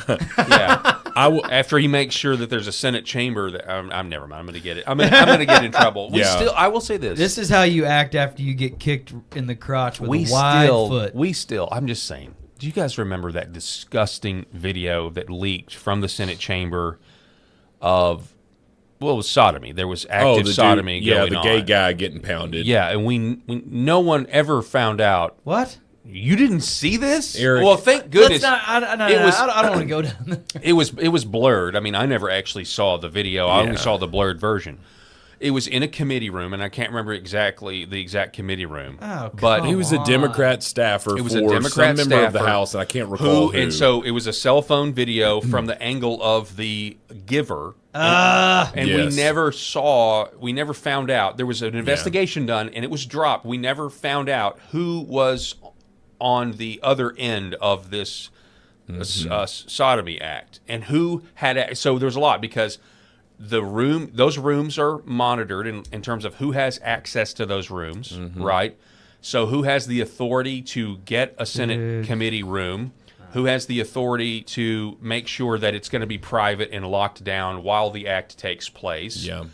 There was all these questions, and we don't know. So we don't know who it was on Capitol Hill that was actually doing the giver. But the conspiracies. Well, I mean, who knows? There's so many of them up there that are secretly gay. Who knows? It was your friend. Are you gonna play the song? We're not. This is not a Graham Watch segment. Yes, it is because we do not know. We do not know. To you, it is. But what I will say is, can you imagine if you were like checking the timestamp on that video, okay? And you're like, wait a second, when was this video taken? Wait a second, I was in that committee room the next day. Like, if you were soiled it, like you've soiled it. Did they use Clorox? Did they listen? No, okay. Seriously. Like, if you are a congressperson and you found out that you had a hearing in the room, next day, it was shifty shift, and come on. Totally shift. So let's change the subject. We're three dudes talking about two dudes getting it on there. But I will say, so Log 23, hey, we'd love for you to come hang out with us sometime. And if there is an LFA TV event, we were told about that during our introductory meeting with Jeremy. And when he was deciding to pick us up and air us live, I was super excited about that. I don't know where the last one was. People have talked about it, but I can't remember where it was. So we would love to join you guys live. This is who we are. Like, we don't put on for this show. We are, if you talk to us outside of this, Paul may have a less of a radio voice if you talk to him outside, but that's pretty much his natural voice. That's the way Paul talks. Man, what are you talking about? Yeah. This is how I talk. Oh, it's also true that, Eric, a lot of people don't know this. Eric wears that flag literally everywhere he goes. Yeah. A lot of people don't know that. But it's actually a part of it. But I am prone to get angry at a drop of any sort of ridiculousness. I can't stand stupidity. I can't stand laziness and stupidity. Now, ignorance is a different thing. Like, you simply just don't know, something. Yeah. But stupidity, especially when it's some sort of choice, is infuriating to me, and I can't stand laziness. So, all right. So Lisa Murkowski. So we're still doing the Save Act thing. This is Lisa Murkowski getting tracked down. I think this is once again Allison Steinberg from Lindell TV with this news. Where do you stand on the Save America Act? Do you, support getting this legislation passed to protect elections? Not as it is drafted, no. Why not? The implementation in a rural state like Alaska is going to disenfranchise an extraordinary majority. And while I support citizenship voting and voting ID, I want to make sure that it's implementable. Where do you stand on the Save America? As frustrating as I've been with her, I understand. Let's just take her at face value with her validity in saying what she's saying is completely valid, and that's where it's coming from. But it's not. But you're just giving her the. But I'm trying to give her the benefit of the doubt that what she just said was fact. From her perspective, there are going to be some implementation hurdles, which is why this should have been done in 2025. This Save America Act, you could have put that in the big, beautiful bill because Republicans were going to vote for this stuff. If you want to say that this was this big, beautiful bill, why not put all your campaign promises in that if you're Trump? And you say, okay, well, it would have been impossible. You wouldn't have been able to do this, the filibuster and all of this stuff. And I don't really know what deal Thune made with Schumer to get that through the Senate and get past that filibuster. But if you want to say, hey, we want all of this stuff, and the American people want it because they voted, they put us in charge of all three chambers of this, right? They knew that Trump had this plan. You can be frustrated all you want to with Trump, but he's doing what he said he would do, right? Put it all in there. I don't know why this wasn't done last year. Yeah, I agree. I also think you guys think the SAVE Act should have been included in the big beautiful bill? Yeah, that's what it's. I mean, why not? At this point, because what are we dealing with? We're dealing with we're throwing, and we don't even know if it can be implemented in time for the elections. Yeah, I mean, we're throwing gender mutilation surgeries in there. Yeah, as some sort of a thing that has nothing to do with voting. Yeah. Right. So if we're throwing that in there, why not throw all this stuff in there? Well, I am still a fan of single issue bills, but I mean this is what we have to do. That's like being a fan of the Constitution. I'm a fan of the Constitution, but sure. The Constitution is meaningless, and it has been for like at least 70 years, in because of the judges. Anyway, I'm sorry, I don't mean to be a pessimist, but so what I will say is there, in looking over what it would take, it really struck me, and I did see Glenn Beck's piece on this, and it just infuriated me where he talked about, and he said similar things to what we said yesterday, which is these people don't want to do a standing filibuster because it's a lot of hard work. They don't want to do their jobs. But when you actually think about how much work it would require, what struck me is our senators are so old on average, there is a legitimate stamina question here. There's a legitimate question that they are physically incapable of doing the work because they can't stay awake long enough. Mm-hmm. And this struck me last night, and I just thought, oh my goodness. I mean, standing filibuster. Yes, yeah. There is a real possibility that physically they are so old. I mean, think about it. You're going to require Mitch McConnell to be there for an indefinite amount of time. You could even make an argument it would be bad for some of their health. Sure. Because they're that old, and I'm just like, what have we allowed to happen? The thing about the silent filibuster has enabled their jobs to be one where they don't have to be alive, alert, enthusiastic, like a young person, a virile human being would be. Talk about McConnell stroking out, literally. Yeah, right there. Exactly. Out. Exactly. And so we have a huge problem, and I know there is, there's that phrase, "Okay, boomer," and everything else, and I'm okay with a general criticism of the generation, two generations ahead of me. I'm generally okay with it because we're the ones inheriting, and I've seen it. I mean, I covered it in Little Rock for forever. This generation of people always finding an excuse to not do the right thing, and I saw it time and time and time again, and yet we're having to inherit a lot of hard decisions that they refuse to address out of just, in my opinion, generally just personal comfort, personal affluence, personal peace, and now we're stuck with it. But now the chickens have really come home to roost. Yeah.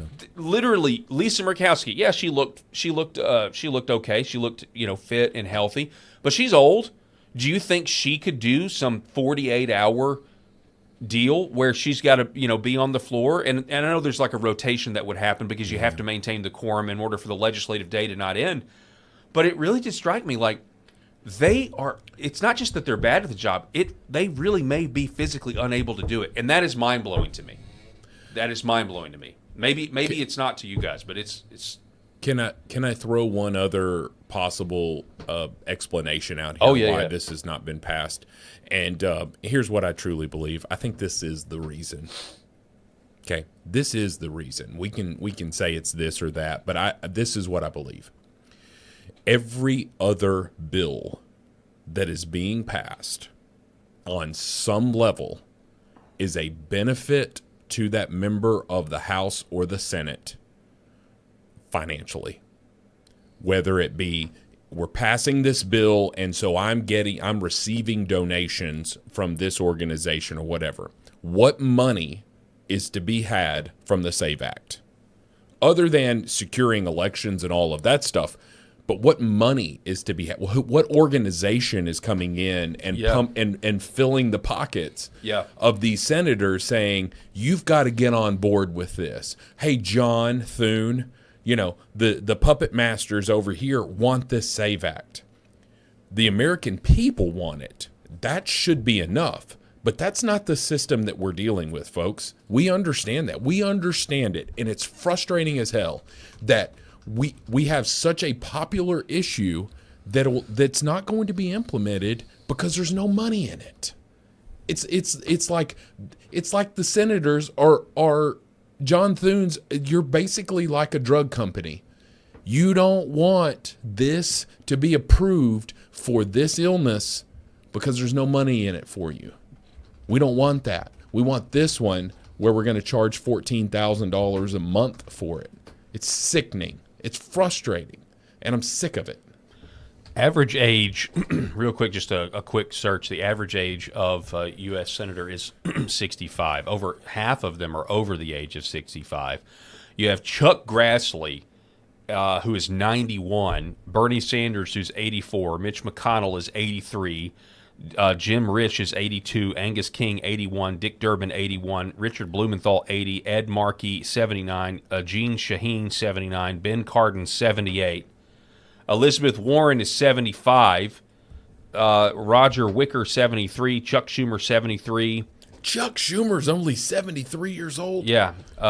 John Kennedy 72, Lindsey Graham 69. Oh my goodness. Listen, how appropriate that John Kennedy is. That Lindsey Graham is 69. Here's planets the are aligning for this guy to lose. Look at, and I'm not familiar with Roger Wicker, but everybody else there I'm familiar with. Look at the ages of those. Now, I will say this. We don't want a bunch of 80-year-olds in there and all of that stuff. But I vehemently disagree with Elizabeth Warren on just about everything. But she's still with it. She's got a lot of faculties. Right. Spunky. I know. Like, I know. Well, they're with it, but then again, they try to relate to humanity, and she's like, "Oh, I think I'll have. Do you guys want to watch me drink a beer? I think I'll get a beer real quick." Oh man, that was the worst thing ever. This is a tasty beer, but but terrible. John Kennedy as well. Like, don't take John Kennedy from me. Like, don't let John Kennedy age out. National treasure. That man is a national treasure. Well, I think it's. I agree. I mean, I get what you're saying. I'm not just trying to be an ageist and say because you're old you can't do it. But I will say, I mean, when you're talking, if we didn't have the silent filibuster, I guess what's evident to me is if the silent filibuster was not a thing, and they actually had to work the way the Constitution was intended for the legislative process to work, none of these guys could do the job on a consistent basis. They would not be physically able to do it. As much as I agree with Chuck Grassley about, I mean, I don't know that I've ever really... I disagree with him on the blue slip process. He's the reason Trump's nominees are... He won't scrap the blue slip process. I haven't heard that. I haven't heard that one. But I'm just saying... I see what you're saying. I'm just saying that I agree with his work on committees and all of that stuff. He's done a lot of good stuff. I would never want that man to be commander-in-chief. Not at this point. And does anybody trust that if the heat was on, if North Korea and Russia and China joined forces and started attacking the United States, does anybody trust that a person like, Chuck Grassley, as old as he is going to be making the right decisions for the United States. Now, we would say, okay, well, it's the commander in chief, but we would have to have a declaration of war, and I would hope that it would be pretty universal if the evil axis of power goes against us. But my whole point of it is, do you trust this person under pressure, or are these the kind of people that are just relying on their conservative staffers to do all of this work? Yeah, you hit the nail on the head there. You want to say something? No, he's spot on. So the oldest senator is Chuck Grassley at 91. The youngest senator is John Ossoff at 37. The average age is 64 years old. According to this, the average age of an American right now is 38. That's the average American age, is 38. Can you imagine? You look at somebody who, like Josh Hawley, who is 41, I think. I mean, I'm just... Yeah. It would be a totally different world and a totally different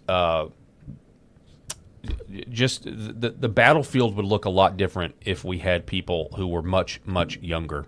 And I get it. You could have somebody in there with terrible politics and they could be young and they could more efficiently destroy the country. I understand that. But it's just something about what we've allowed to happen. Yeah. And and the left used to say it's just a bunch of they would throw old white men in there. Mm-hmm. I'm not necessarily saying that makes me a leftist, but I just think it is a fact.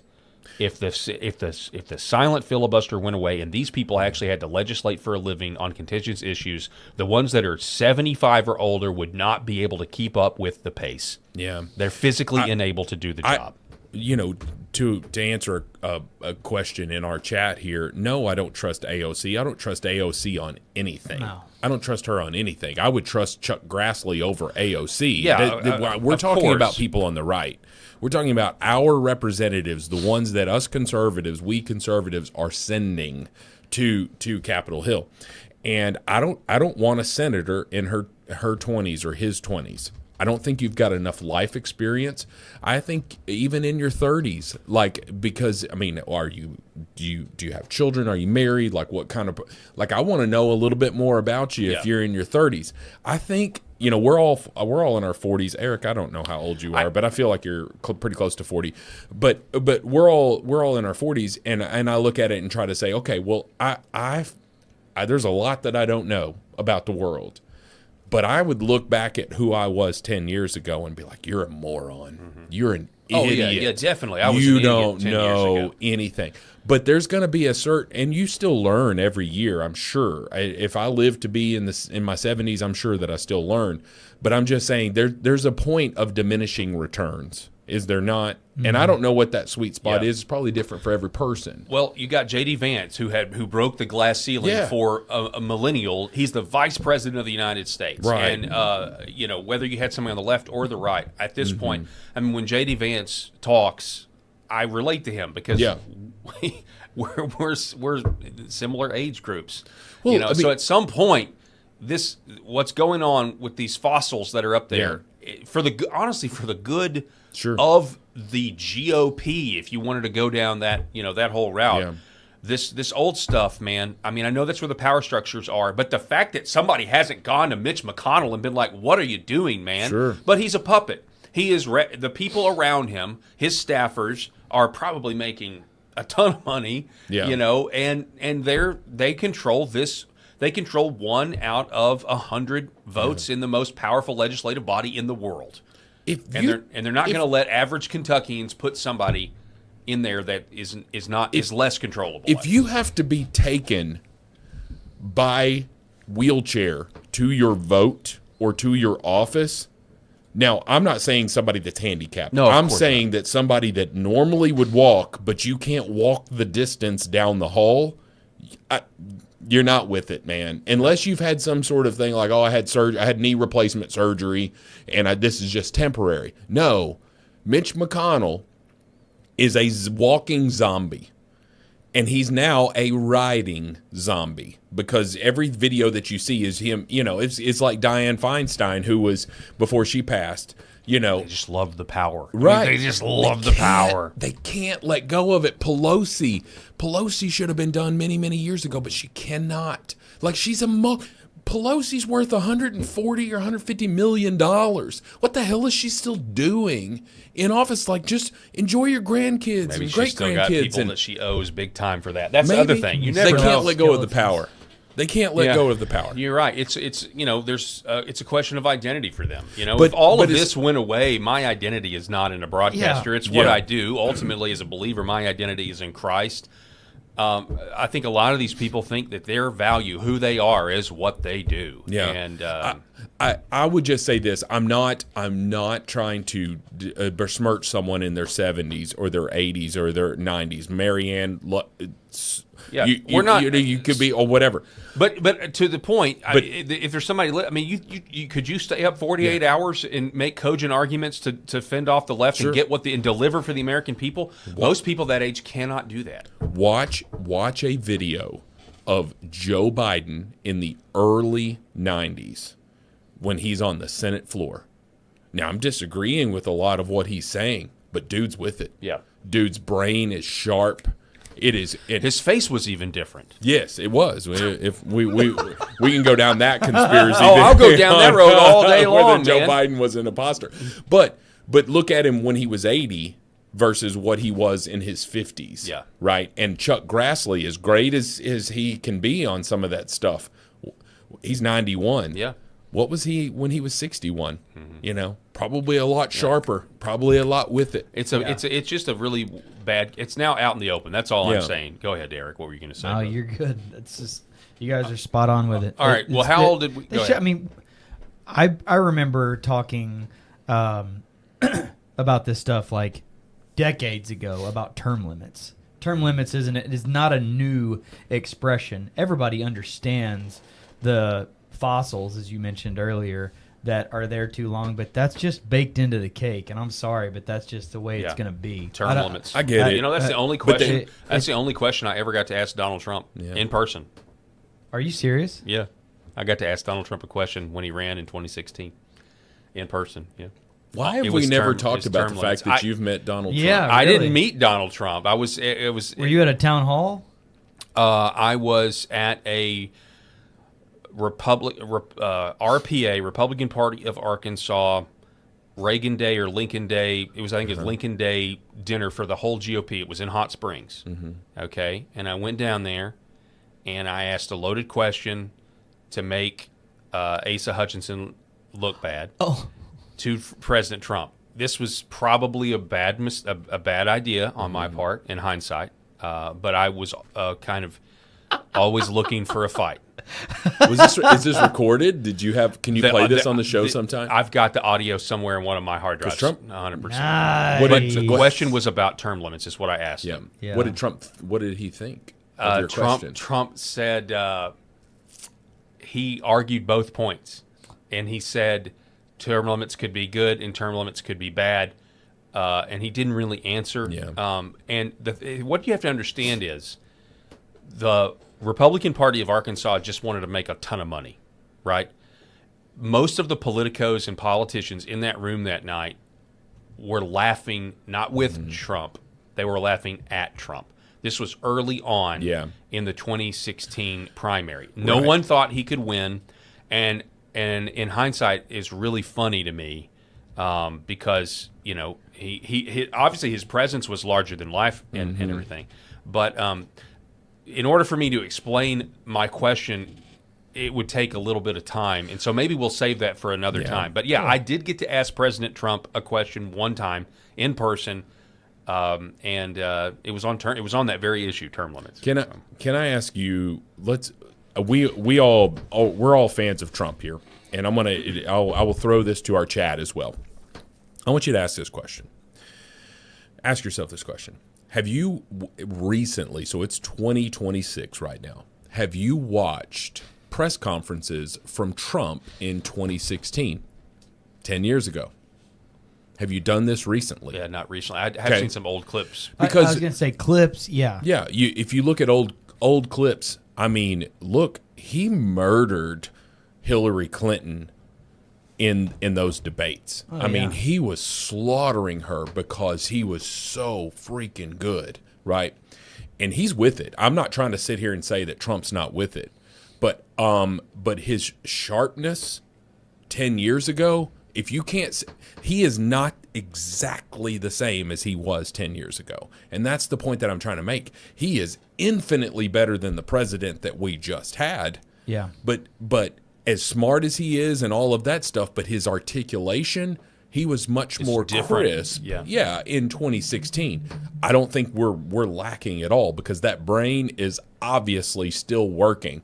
Joe Biden was missing the brain and the articulation ability. And it's been 10 years. Yeah. That's a long time. Yeah, 10 years. It's a long time. So, anyway. Wow. Those are just my thoughts. Like, I am so glad that we've got, President Trump and everything. But, like, to say that age doesn't affect him, in some negative ways, a lot of positive ways. Yeah, I mean. But some negative ways. Well, that's naive. Here's more on the SAVE Act. Here is the Democrat opposition to it. Chuck Schumer, take a listen. Yes, but their bill isn't voter ID, number one. It is about voter registration. It allows ICE to kick tens of millions of people off the rolls. What? And they don't tell them until Election Day, and you show up and you say, you're not registered anymore. You're not registered here. You're not on the rolls. Yes, but their bill isn't voter ID. I heard that today earlier, and it made no sense to me at all. I don't know what he's talking about. Why would ICE? How is he saying that ICE can just kick people off voter rolls, and if they show up to vote, they can say, I figure ICE needs to be waiting there. That's what I think. So illegals are voting, and this is now the second day in a row. Hakeem Jeffries said they've put their foot in their mouth basically and said the thing out loud. It's going to kick illegals. It's going to put ICE at polling places, and we don't want. Well, that means illegals are voting, and you want them to. And now he's saying ICE will get to remove voter rolls, which means they're protecting illegals. Let's be completely honest, guys. We all understand that we are no more than 12 months. Let's give it a conservative 18 months away from Democrats saying illegals should be allowed to vote in our elections. Because they're all but saying it right now. Right. They're all but saying it. Totally. And so we know. Hakeem Jeffries, we played it on the show yesterday, right? Hakeem Jeffries said the quiet part out loud, and then what did he do? He reemphasized. And he didn't reemphasize the first 3 or 4 points. Right. He was talking about ICE at polling locations. We don't want that. We want a ban on that. Why? If you saw an ICE official at a polling location, Eric, are you going to be worried, upset? Why would you? No. Of course not. And so that's the point that we're making. They're saying the quiet part out loud. We're no more than a year and a half from them just fully just saying it. All right, we have to take a break. Tomorrow, we're going to be back here in about 2 minutes. Tomorrow, we, in some capacity, some form, you guys are going to hop in when you can. I know, Eric, I think you're going to be here. We're guest hosting for Jeremy Harrell, no relation, live from America. We're going to be doing his program from 10 a.m. Central to noon Central. So 11 Eastern to 1. And I'm excited for that. I'm just letting you guys know we're going to have a great show for you. We're also going to do the Paul Harrell program at our same regular scheduled time at 4 Central. But I'll be doing that for the next 3 days, 3 business days, Thursday, Friday, and Monday. And so just want to remind everybody about that. When we come back, I want to talk about Abby Phillips and what she said and had to retract, and Anna Navarro repeating the same lie. Also, there is I believe a state senator out of Georgia that openly called, from the Georgia Senate floor, openly called Moms for Liberty terrorists. Mm-hmm. I want to cover both of those stories when we come back. Don't go anywhere. This is the Paul Harrell program, and we will be back here in just a moment. I'm Brian Norris, retired Army First Sergeant, husband to Kelly, father of 3 amazing girls, and a lifelong Arkansan who puts faith, family, and fair elections first. When Independence County demanded real election transparency, I led the charge, petitioning voters and winning at the Arkansas Supreme Court.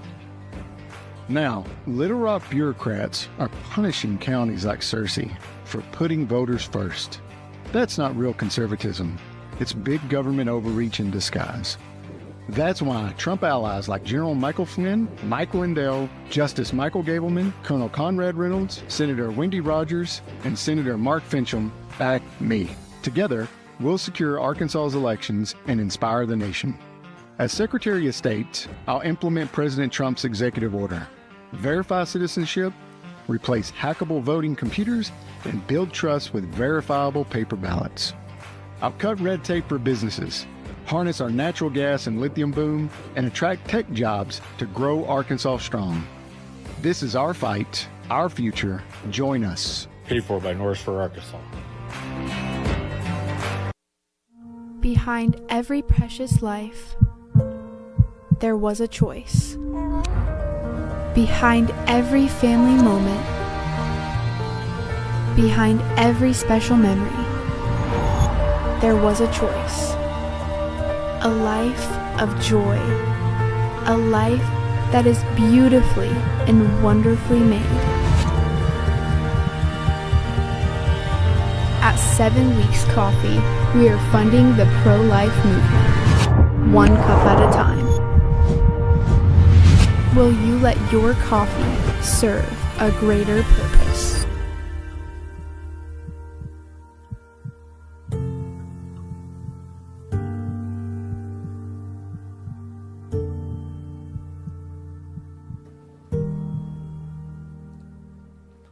Welcome back to the show, everybody. Thank you so much for being with us. We're broadcasting live from Arkansas, and I just have one more thing that I want to tell you about before we get back to the last stories that we want to cover. And I want to tell you about red light therapy, specifically from this graphic that you see up here on your screen, Red Vive Health. The website is redvivehealth.org/Paul.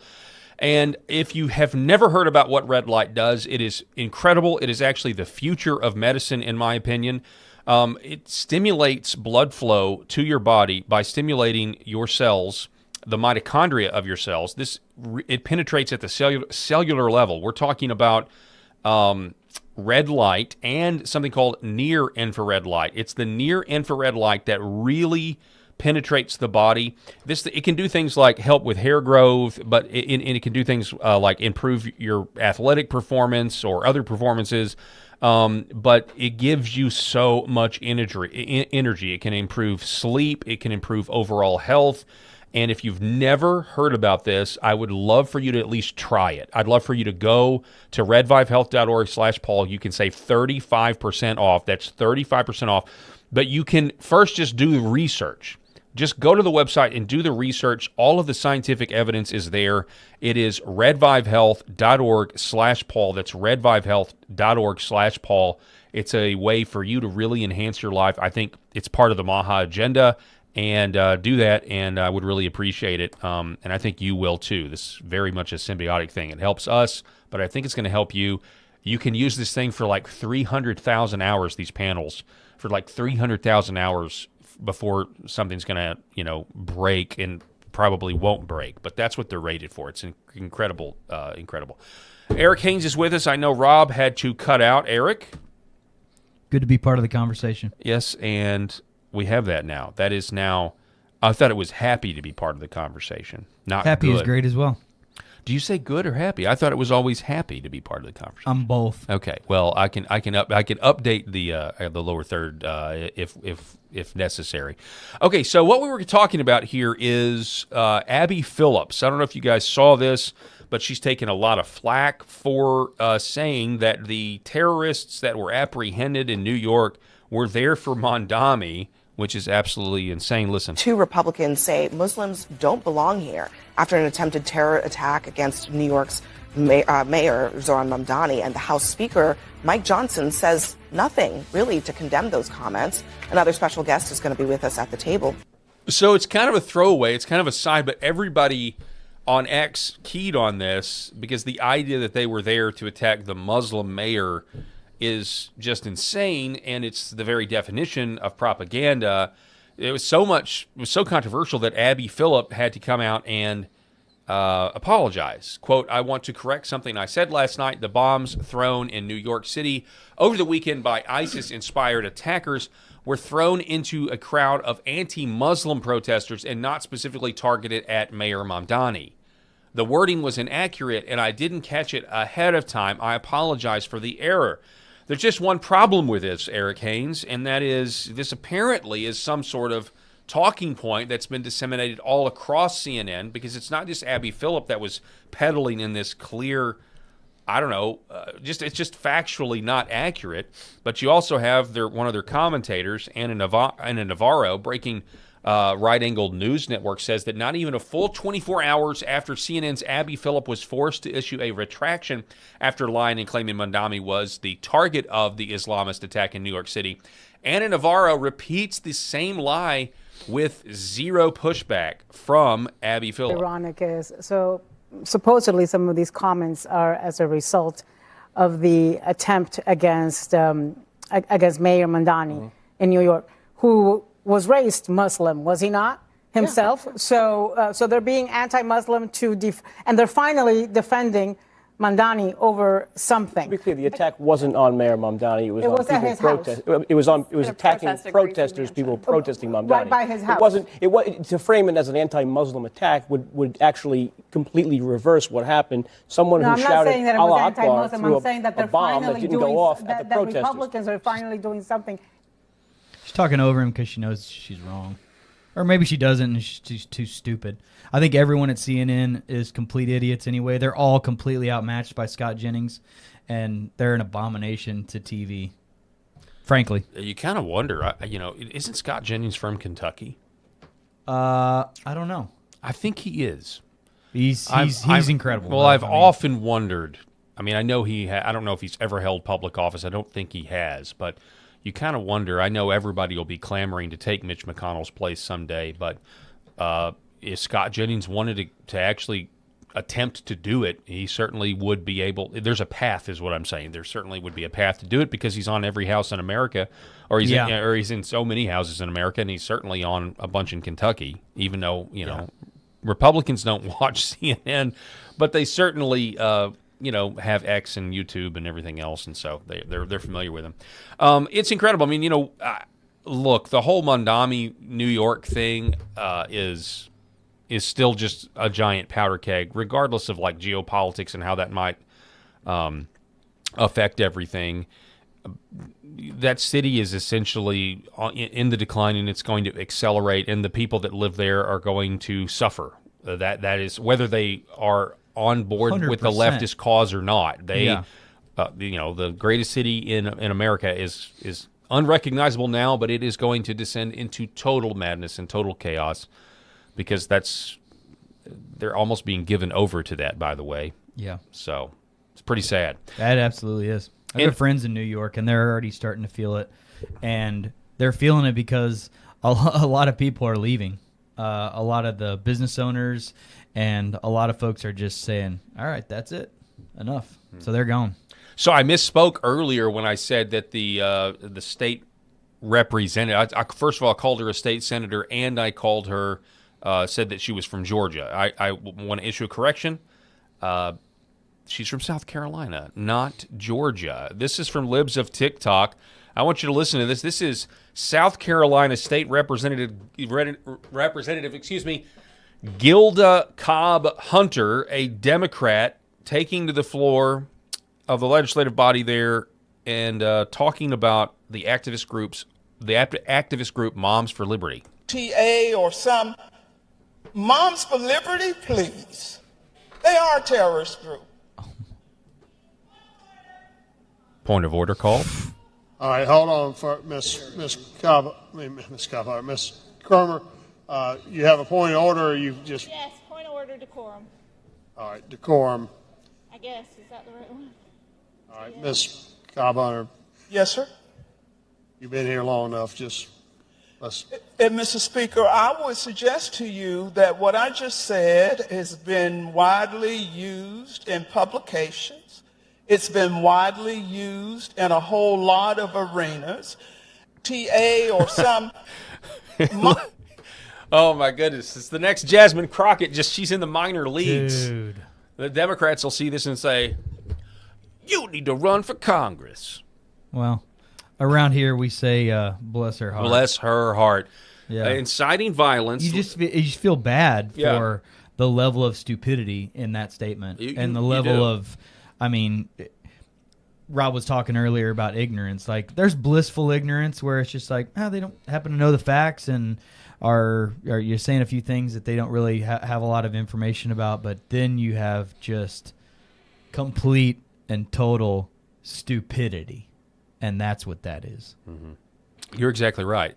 This is Moms for Liberty, obviously activist group, certainly rose to prominence during the Biden administration, during their war against parents speaking out at school boards, as well as pornography disguised as sex education being thrust into our children's faces with these disgusting pedophile-promoting books, in my opinion, to sexualize children.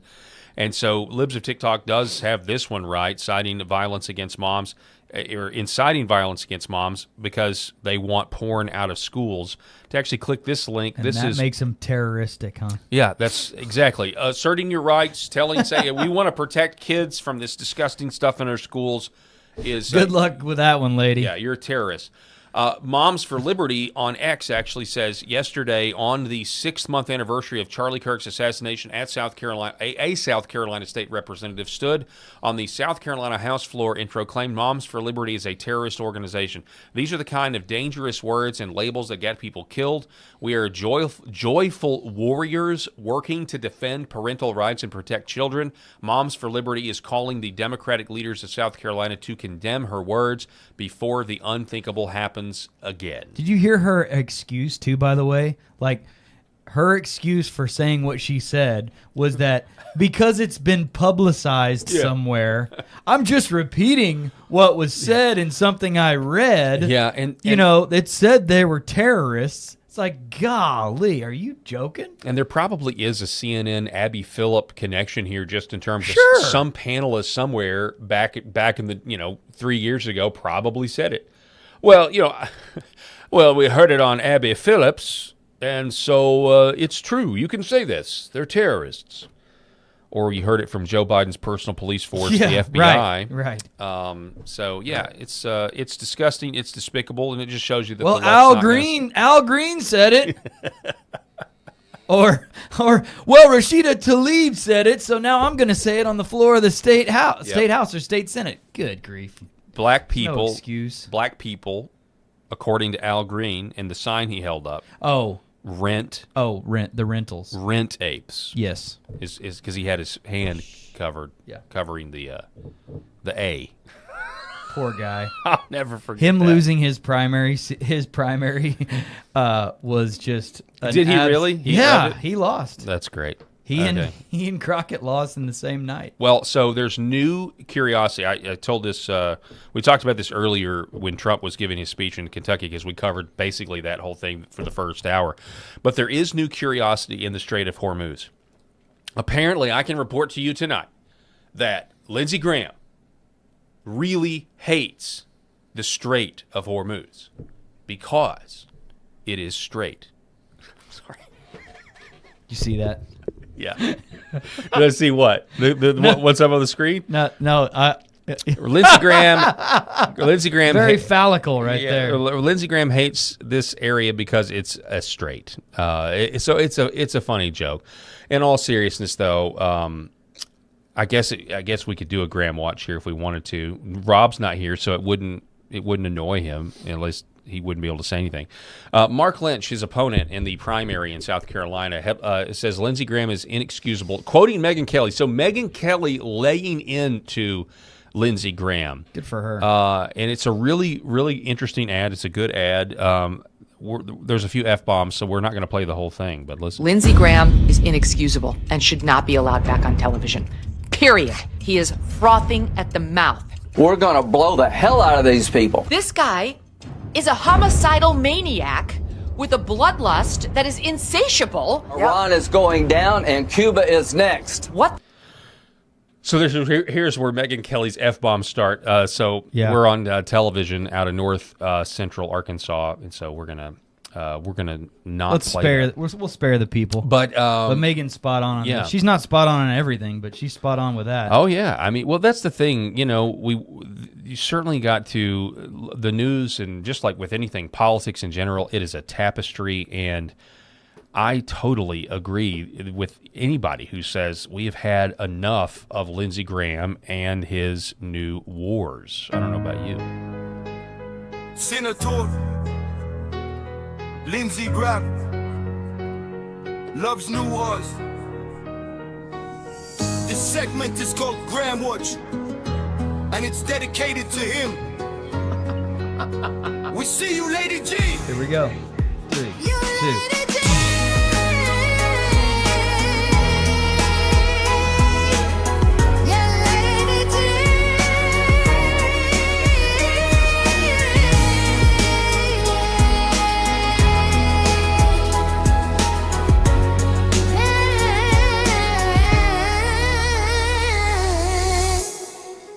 Rob's not here to complain. See, Eric didn't say a word. He wasn't like, "Oh, come on. Oh, come on."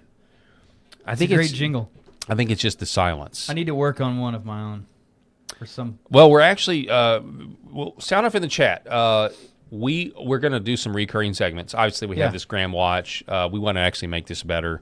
But we've already got another segment that we do. I'm already against women clergy. You don't have to convince me. What was our idea the other day? We were thinking about doing one. This is a random one, but I'm so sick of seeing these clips of LeBron James. Oh, yeah. We're calling it the flop segment. Yeah. Yeah. But we thought about, different segment, different ideas. Anybody out there have a pet peeve? The more specific the segment, the funnier it is. Yeah. Just so you know, the more specific it is, the funnier it is. So sound off in the chat if you guys have an idea of a reoccurring segment you would like for us to create.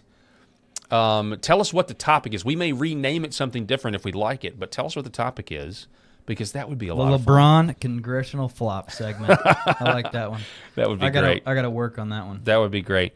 Let's see here. Do we have anything else? Oh, yeah. This was... this is in the middle of Graham Watch. Let's listen. This is Mark Lynch, the challenger. Hey, America, this is Mark Lynch. I'm running for United States Senate to replace the warmonger, Lindsey Graham. All of South Carolina's been asking, where have you been the last year? We know where you've been. You've been negotiating and promoting wars all over the world. But we hear you're coming back because you need to get our sons and daughters to send to the Middle East to fight. He literally so you said can that. line your pockets with more money. But we're all up to that. We know what your schemes are. We know what you're really about. It's about funding Lindsey. We're tired of fighting wars and making you rich. So we're not putting up with it anymore. The people of South Carolina are ready for change.